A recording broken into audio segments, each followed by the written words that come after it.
Good morning, teacher and classmates. Today we are going to present some important tips for our classmates to avoid getting infected.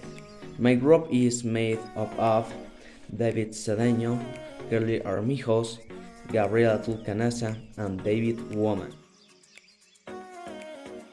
In this video, my group and I present you some recommendations for the progressive return to classes. You should wear the face shield. You should wash the hands deep. You should have distance for others. You should have your cough test negative. You should use alcohol all the time. You should not enter the institution with you have symptoms of COVID. You shouldn't touch everything you see. You shouldn't tell to assume without wearing the mask.